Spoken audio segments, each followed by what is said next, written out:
Welcome. I'm E.G. Marshall. Didn't Sophocles say, "The gods hate utterly the bray of bragging tongues"? And haven't we also been taught that pride goeth before destruction? Certainly, the prophets and the sages and the poets have had enough to say about the besetting sin of pride. Why, then, is pride so prevalent? The subject intrigued Mark Twain so deeply that he created one of the deadliest stories about pride ever written. Our mystery drama, The Man That Corrupted Hadleyburg, was adapted from the Mark Twain classic especially for the Mystery Theater by Sam Dann and stars Fred Gwynne. It is sponsored in part by True Value Hardware Stores and Buick Motor Division. I'll be back shortly with Act One.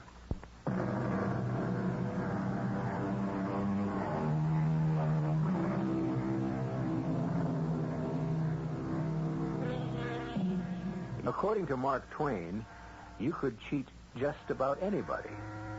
Back along the turn of the century, there was a town called Hadleyburg, which advertised itself as the most honest and upright place in the world. Incorruptible Hadleyburg, envied by its neighbors. And yet, one day, untainted, irreproachable Hadleyburg fell from grace. How did it happen? May I introduce you to Jack Halliday?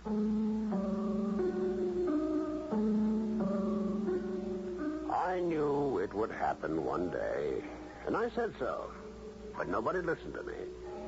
After all, I was only the editor of the Hadleyburg Gazette, and it was a paper that lost money. So what did I know about anything? Anyhow, putting the story together, here's what happened. One night, old man Richards, who works at the bank, he's one of the 19.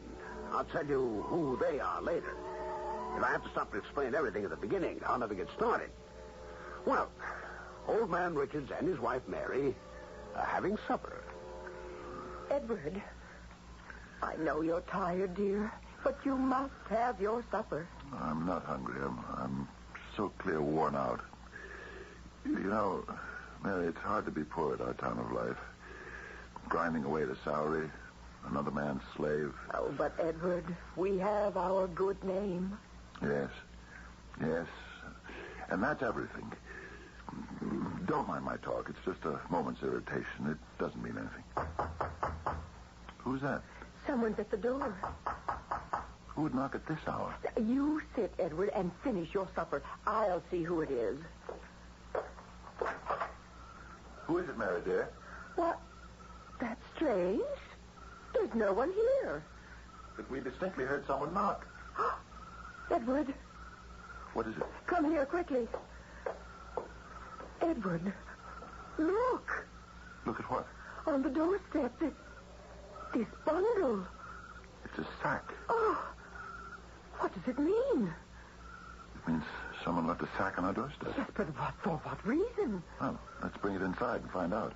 Here, let me. Oh. Mary, I can't lift it. Oh, well, now what do you suppose can be in it? There's a piece of paper attached to it. Here, let me put on my spectacles. Oh, Edward, what does it say? It says, to be published or the right man to be sought out by private inquiry, either will answer. This sack contains gold coin weighing 160 pounds and 4 ounces. Oh, Edward. Help me. Help me drag it inside. Oh, mercy on us. Quickly. Shut the door, Mary. Lock it. Oh, my. Oh, Edward. What do you suppose? The paper. The paper. There's more written on it. Oh? I was a gambler. A ruined gambler. Oh. I arrived at Hadleyburg late at night, starving and in rags. I begged for help, and I luckily begged of the right man. He gave me $20. He also gave me life and hope. I returned to the gambling table. Oh, Edward, who would have given a stranger $20? I became rich, and I remembered a remark he made. It gave me the inspiration to reform, and I have. I don't know who that man was, but I want him found, and I want him to have the money in this sack. Oh, Edward, can you imagine how much money there is in there? I would find him myself, but I cannot remain here. But this is an honest, incorruptible town, and I can trust you folks to help me. Well, how can we help? The man can be identified by the remark he made to me when he gave me the $20. Oh. Please publish or reveal what I have told you so far to anyone who you think might be the right man. If he says, yes, I was that man, and the remark I made was such and such, open the sack, and inside you will find a sealed envelope with the remark.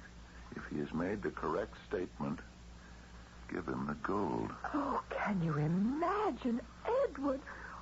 All that gold. You may publish what I have revealed to you in your local paper and add the following instructions. 30 days from now, let the candidate appear at the town hall and hand his remark in a sealed envelope to the Reverend Mr. Burgess. And have the Reverend Mr. Burgess destroy the seals, open the sack, and verify the remark. Someone in this town befriended a stranger, gave him $20, and now... And now that man who set his bread afloat upon the waters shall become rich.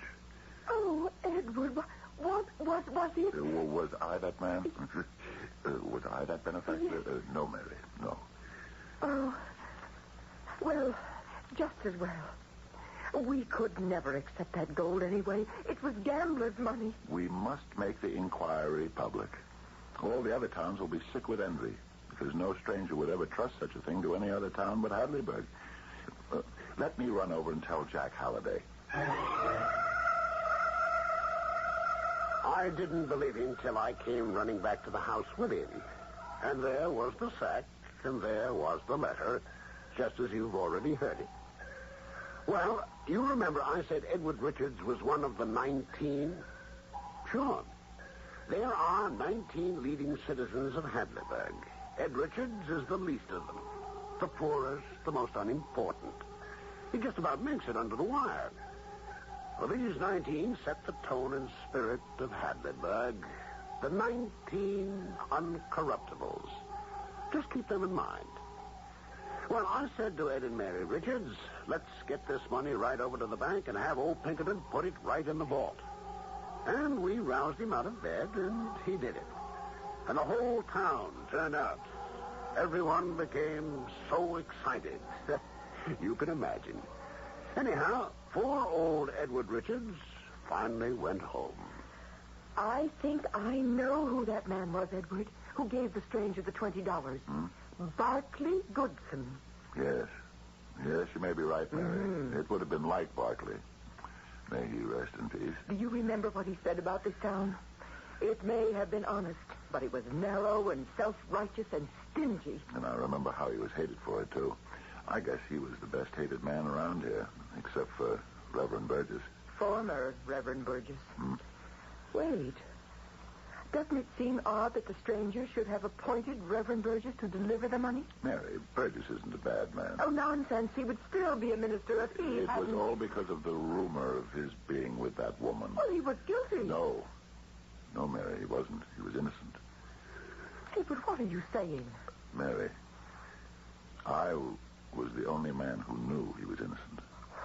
I could have saved him, but, well, you know how wrought up the whole town was. It would have turned everyone against me. I just didn't have the courage. Oh, I see. I have another confession, Mary. When there was talk of riding him out of town on a rail, I sneaked over to his house and warned him to leave until things cooled off. Oh, Edward, if anyone had found out... It scares me yet. Everybody thought it was Goodson who warned him. And when folks started to mumble about him, Goodson buckled on his .45 and invited them to state their case to his face. Oh, that was just like Goodson. The way it was like Goodson to give that $20 to a tramp. Why are we so sure it was Goodson? It couldn't have been anyone else. Oh, why didn't we keep the gold? Mary. Why didn't you realize we could never find the right man because he's dead and buried in his grave? Do you realize what As long as the money would go to someone who needed it as badly as we do, who would have been hurt? You know how we've been raised, how we've been shielded against all temptation, so it's absolutely second nature not to hesitate for a moment when an honest thing has to be done. Oh, I know. But it's an artificial honesty, and as weak as water when temptation really comes, as we have seen this night. Mary, there's no use Oh, going... Lord knows I never had any doubt about my indestructible honesty. Until this minute. Now, dear, you mustn't go on this... Edward, I know exactly what you're thinking right now. You do? You are thinking, if a body could only guess what the remark was that Goodson made to the stranger. Yes. Then I feel ashamed about it. Well, that's what I'm thinking myself. If only we could guess. Maybe we don't have to guess. What? We're all creatures of habit, Edward. Yes, I suppose that's... You can almost predict what a person would say in a given situation. Now, take Mr. Pinkerton, the banker. Suppose a beggar were to ask him for charity. What would he say? Why isn't an able-bodied man like you gainfully employed? Exactly. Now, think of Goodson. What were some of the things Goodson used to say? But, Mary... Think. Now, think. What were Goodson's best-known remarks about charity, for instance? Mary, even if I could remember, that's no guarantee that Goodson would have made the exact same statement on this particular night. Would it do any good? Yes. Because then you would write it down on a piece of paper, seal it in an envelope, and hand it over to the Reverend Mr. Burgess. And suppose Mr. Burgess then breaks open the seal, and it comes out that what I claim he said wasn't the remark at all. Well, nothing ventured, nothing gained. Do you realize the whole town will be there? The whole county, the whole state? I would be disgraced. Oh, you could brazen it out. Mary, I'd be terrified. The money. Oh, the thought of all that money is driving us out of our minds. Mary, why don't we just go to sleep? Sleep? Oh, are you going to be able to sleep? You know what we're going to keep asking ourselves? Yes. Yes. What could he have said? Yes.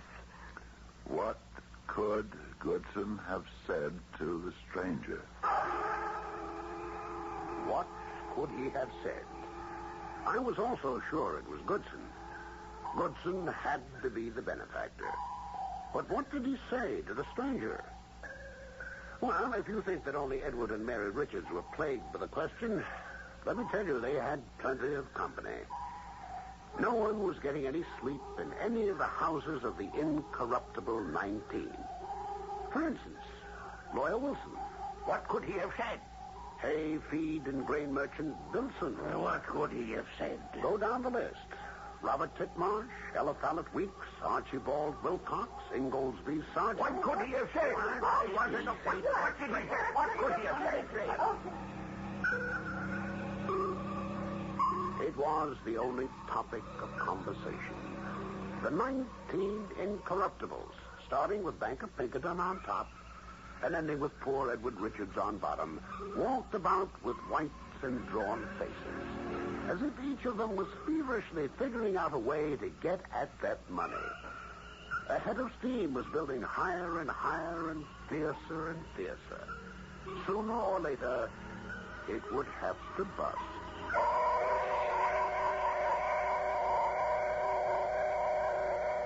And it did. You know perfectly well that what we have here is a situation where an irresistible force is about to encounter some highly movable objects. Incorruptible Hadleyburg is in for a workout. Is Mary Richards correct in her analysis? Will the town's reputation collapse under its first real test? It may. It may not. Just wait here till I return with Act 2.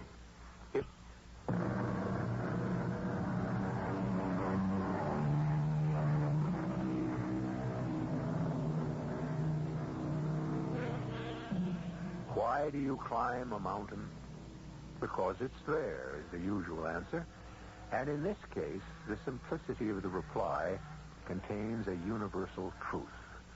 Nature abhors a vacuum. The very fact that something exists can motivate someone to do something about it.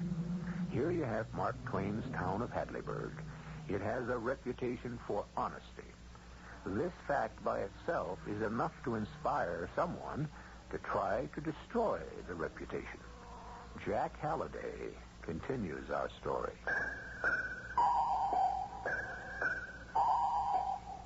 I wish I could tell you what went on in Hadleyburg as the weeks went by and that fateful Friday drew near. Everybody from Hadleyburg was walking around with a long face. Everyone agreed that the benefactor had to be Goodson. But one thing kind of intrigued me. Why was Reverend Burgess named as the judge or referee or whatever? Burgess, who'd been treated so shabbily by the town. Could all this be a trick on Burgess's part to get even? Reverend, I think I've been your friend. Yes, Jack, you have. How do you figure in this sack of gold business? I have no idea. When Goodson was alive, you two were close. Well, I suppose we were kindred spirits. Reverend, you know more than you're telling. I'm convinced of it. Why is everyone so sure the benefactor is Goodson? Well, who but Goodson would give a stranger $20? Oh, no, wait. You would, Reverend Burgess. You would. Well, for that matter, Jack, so would you. Where would I ever get $20? If you had it, you'd give it away. And for that matter, so would poor, timid little Edward Richards. Think about it. I thought about it. And the more I thought, the less sure I was of anything. Meanwhile, as I found out later, the mailman had been to the Richards home and left behind a letter. And what a letter. Dear Mr. Richards, I have just returned from Europe and heard about the event in your town of Hadleyburg. You don't know who made that remark, but I do. It was Goodson. Oh, do you see, Edward? We were old friends. That night I passed through your town, and Goodson waited with me at the railroad station. Some tramp approached him and asked for a handout. I saw him give the man the money, and I heard what he said.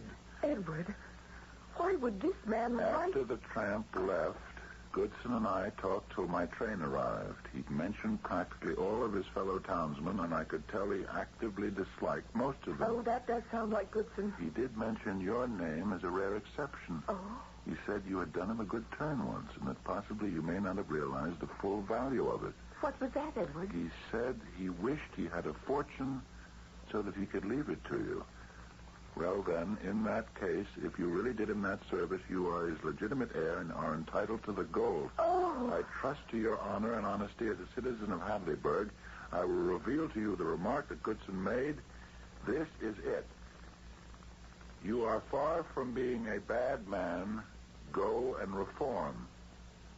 Very truly yours, Howard L. Stevens. Oh, Edward, the money is ours. Mary, do you realize I'll have to tell a lie? What lie? I'll have to claim that I was the one that gave the $20 to the stranger. Oh, that's a technicality. Edward, you read what this Mr. Stevenson said. Well, you do deserve the gold, and so... And why do I deserve the gold? Why? Because, as Mr. Stevenson pointed out, you did Mr. Goodson a good turn once. No. What do you mean, no? I don't remember ever having done Goodson a good turn. Oh, come, you're always helping people. No, I remember. I did Burgess a good turn, but not Goodson. I never had anything at all to do with Barclay Goodson. I was afraid to be seen with him. Oh, think. No, I didn't. Oh. Mary, I know all this honesty Hadleyburg brags about is a fraud, but I'm too old, and I'm too tired, and maybe I'm too frightened to change my ways, and I just won't have anything to do with it anymore. Edward! No, it's my very last word on the subject. Well, that's how it was at that point with Ed and Mary Richards. That letter bore an out-of-state postmark. But You want to know something extremely interesting about that letter? It came in 19 copies. 19. And that letter was delivered to 19 homes in the village of Hadleyburg. Each and every one of the 19 incorruptibles received it. Dear Mr. Wilson, I have just returned from Europe. Dear Mr. Wilson, that night I passed through your town. You're far from being a bad man. Go and reform. Good morning, Jack. Well, Mr. Benson. Jack, I've been thinking. I don't advertise enough. I agree. I always held that if you sell hay, feed, and grain, folks come and buy what they need anyhow. But now you've changed your mind and you won't advertise. Yeah, you guessed it, Jack. What's gotten into you? Well, we got all those strangers in town on account of, you know what. Benson, what's really on your mind? Jack, the reporters keep asking me questions about myself, you know. And, well, I don't know what to tell them. well, just tell them the truth. Well, I do, but it sounds kind of stuffy. I guess it would. Yes. So, what I was thinking, Jack, was that you might write me a kind of short autobiography. Benson, you're an old fraud. Now, Jack, you know all about me, and I'm willing to pay. All right, Benson, but I'm warning you. I intend to get to the bottom of this.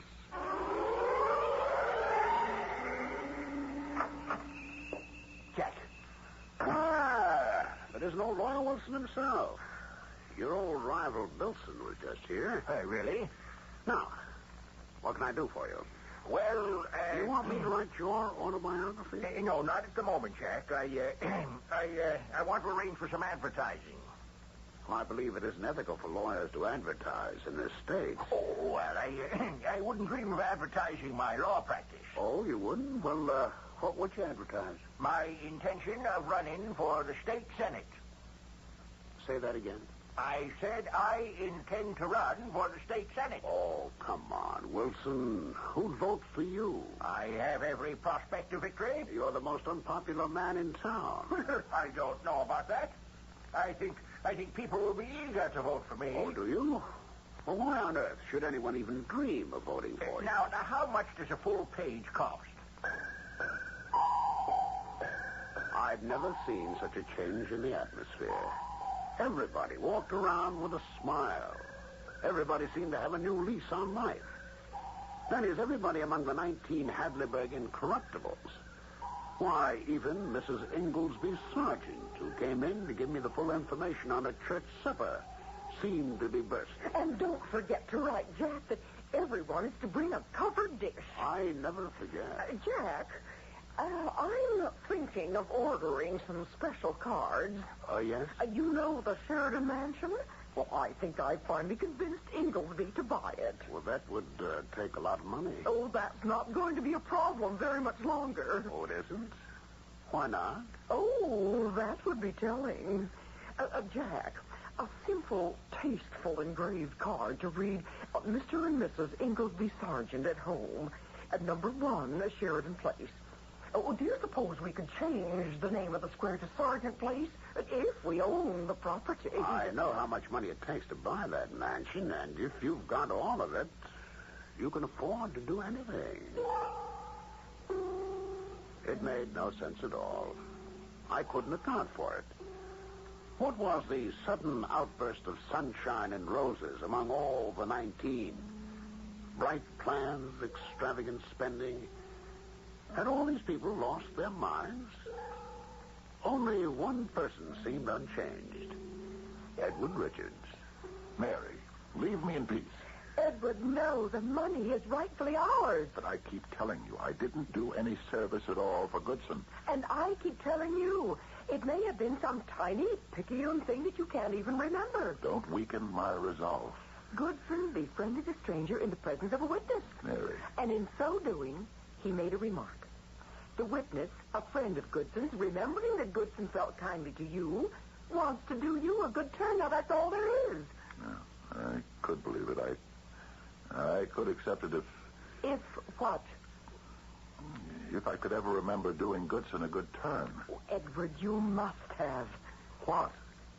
How? Well, things are relative. Oh, please, Mary. Oh, did you ever say hello to Goodson on the street? Well, of course. Well, that's a good turn. That's the... Did most people ever greet Goodson? Smile, say hello, tip their hats, shake hands, or stop to chat? Hardly anyone. No, I didn't either. I just... Yes? I just smiled and nodded. And that was enough. Oh, don't you see, Edward, that little bit. No. As Goodson said, you wouldn't know the value of it. Now, who else would say hello to Goodson? Oh, Edward, can't you see the hand of Providence? Oh, come, dear. Right. You are far from being a bad man. Go and reform. Mary, do you think I should? I think you should. And you think you should. Now, all we need is the paper, the pen, and an envelope.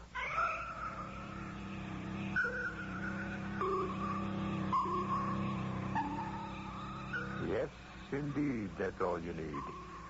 People do become a bit erratic, not to mention unhinged, at the prospect of a fortune in gold, or anything else, for that matter.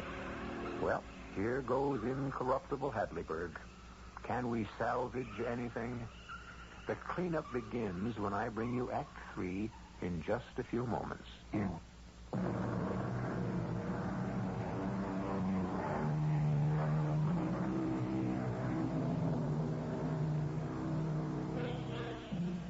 You are far from being a bad man. Go and reform.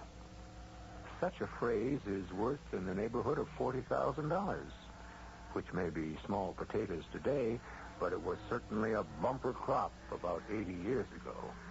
The question is, how many people know that phrase, and how many of them are willing to utter it? For this information, we need to hear from Jack Halliday, the local editor. The town hall never looked finer. The place was festooned with all kinds of flags and bunting. You'd think it was the 4th of July. The sack of gold sat on a table in the center of the stage, and it made mouths water all over the house. Finally, Mr. Burgess was introduced. The Reverend Mr. Burgess. Everyone in town loved him now, and he spoke without rancor, as if nothing had happened. Ladies and gentlemen, I have here in my pocket an envelope. Mary, I'm scared. What to be scared Which I about? shall open. And here is the letter inside. Mary, that's on blue paper. We didn't use blue paper. And it reads as follows. The remark which I made to the poor distressed stranger was, "You are very far from being a very bad man. Go and reform." Signed, Jeremiah Benson. What?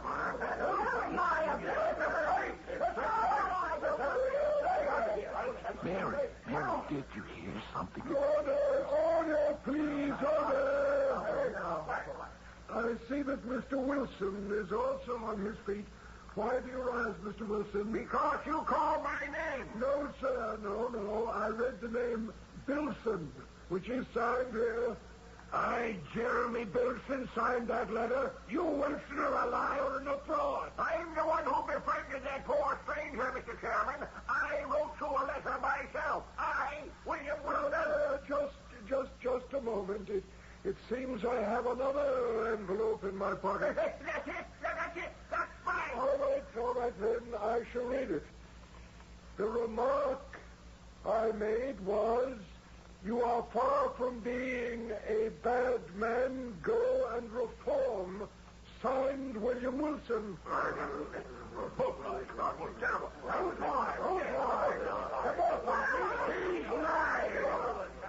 Mr. Burgess. Order, please. Mr. Burgess. The chair recognizes Jack Halliday. A both of them couldn't have made the same remark. Both of them didn't.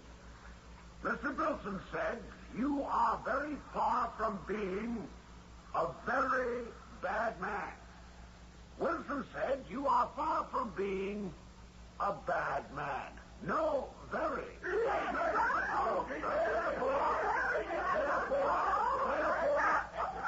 Therefore, you should open the sack, sir, and read what the test remark is. Well, with your permission, ladies and gentlemen, I hereby break the seals and open the sack. Mary, what have we done? Do you suppose he has our letter in his pocket? I find here 2 envelopes. One is marked the test remark. On the other it says, not to be opened until all written communications addressed to the chair have been read. Let's hear the test remark, Mr. Burgess. This is what the benefactor claims he said. You are far from being a bad man. Go and reform. That's exactly what I said. And Benson is a liar and a fraud, and I'll tell you about it. Mr. Wilson, you're out of order. No, I insist. I am the man who befriended the stranger. I know what I said. I was in my office writing this note to you, Mr. Burgess, when Benson came in on business, and he may have seen the note on my desk, and therefore... That's an infamous lie. Yes, and he couldn't even cover it correctly. Order, gentlemen, order. Neither of you has quoted the remark correctly. Order,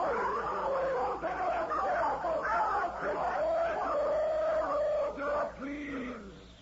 The full remark is, you are far from being a bad man. Go and reform, or, mark my words, someday for your sins you will die and go to hell or Hadleyburg and try to make it the former.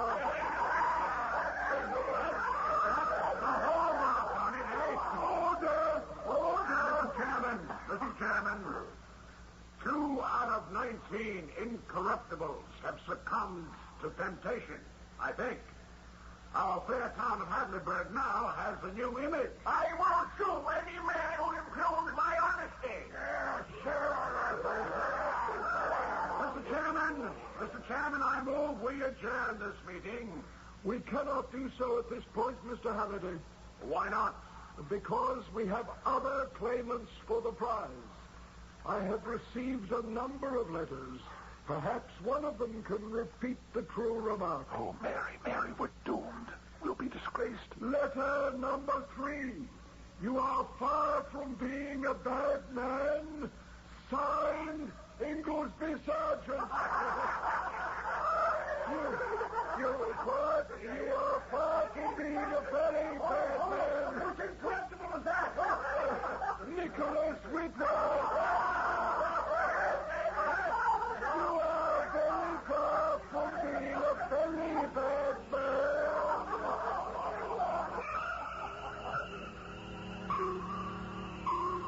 Well, it became a picnic after that. The house was in hysterics. One by one, the incorruptibles were stripped naked. Figuratively speaking, that is. Mary, we're going to be disgraced. Oh, Mary, why did we do it? I don't know whatever got into me, Edward. Oh, forgive me. He's saving us for last. I know it.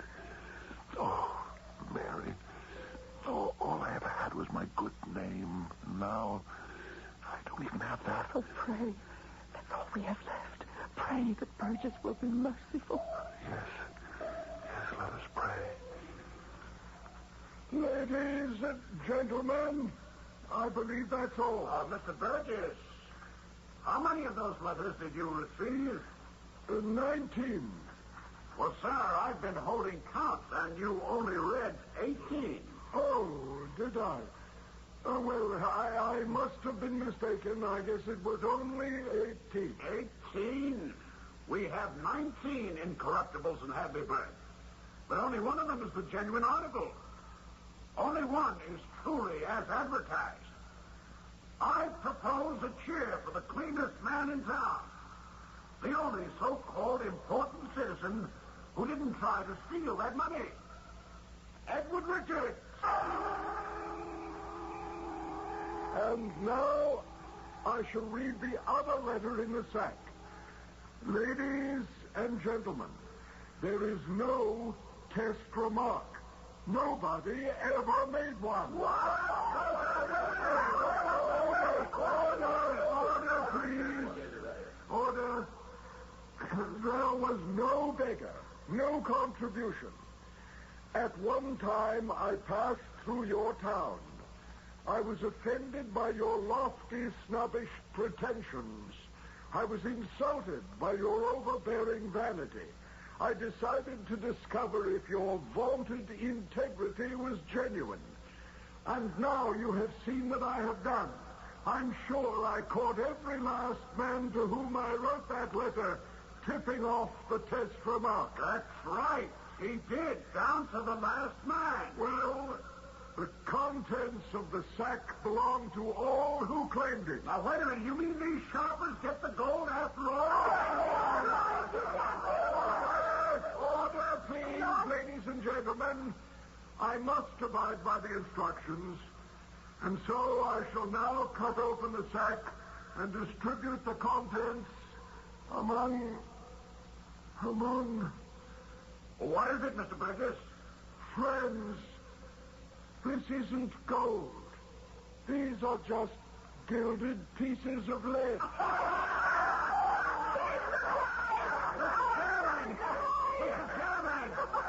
Yes, correct, Mr. Chairman.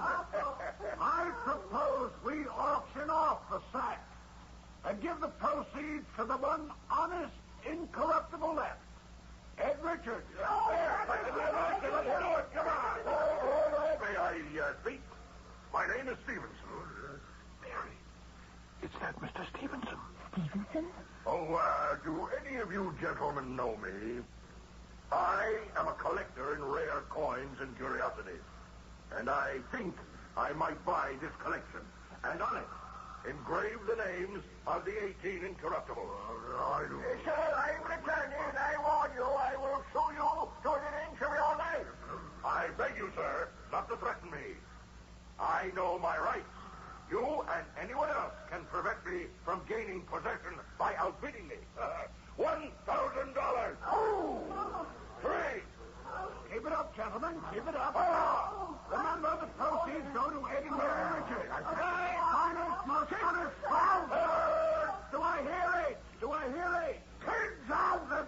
10,000. 10,000. I must confess. I don't know what to tell you. I won't be tempted again. I won't. Listen, you're giving it so much money. We could be comfortable for the rest of our lives. Mary, I should confess, but I can't. Burgess, why did he save me? Maybe I lost the letter. 25. I'm going to confess. $1,000.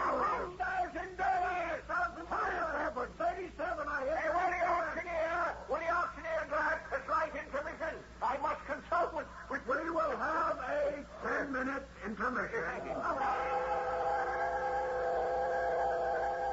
During which time the 18 incorruptibles got together to pool their resources, and finally they bought the sack for $50,000.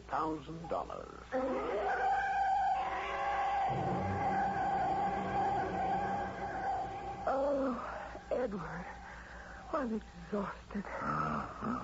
Well, finally we can go to bed. Oh, but I won't be able to sleep. I know. $50,000. Oh, Mary, I can't believe what happened. we'll be given the check in the morning. You'll believe it then. Suppose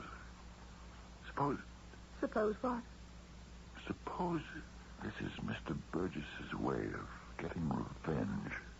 He was accused of adultery, but I knew it was a lie. I could have saved his reputation. I didn't. Edward. No, Mary. Now he's waiting. Don't you see? He's toying with me. Let the town praise me, and then he'll produce that letter and destroy me. Edward, you don't know that. No, I'm going to confess. Everything. Where are you going? Out. I'm going to tell everyone I see that I tried to steal the money, too. Edward! We thought he was mad. He went through the streets bareheaded, without a coat, stopping people, knocking at doors. We thought the ordeal had been too much for him. But no, he convinced us.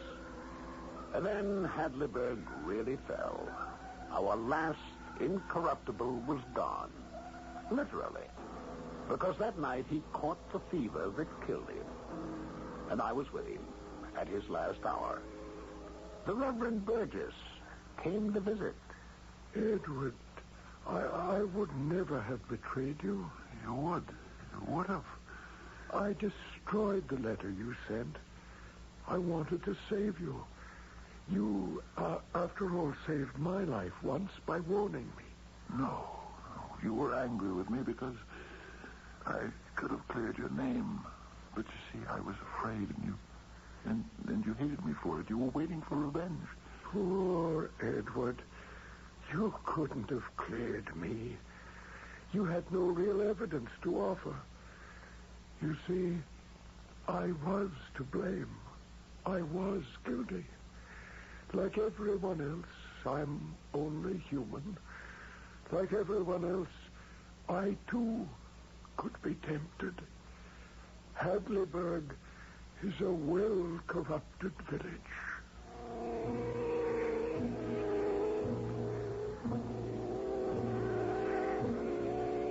I guess there isn't an awful lot more to tell. Hadleyburg had its name changed by special permission of the legislature. And what its new one is, I won't say. But we're a town now, like other towns. Neither better or worse.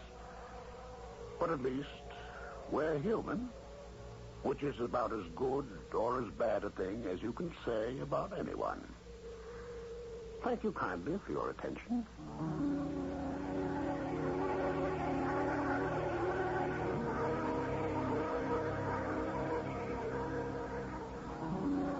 And thank you, Jack Halliday. This has been a visit into the Mark Twain country of Hadleyburg. And you can find a Hadleyburg almost anywhere you look, even in your own hometown.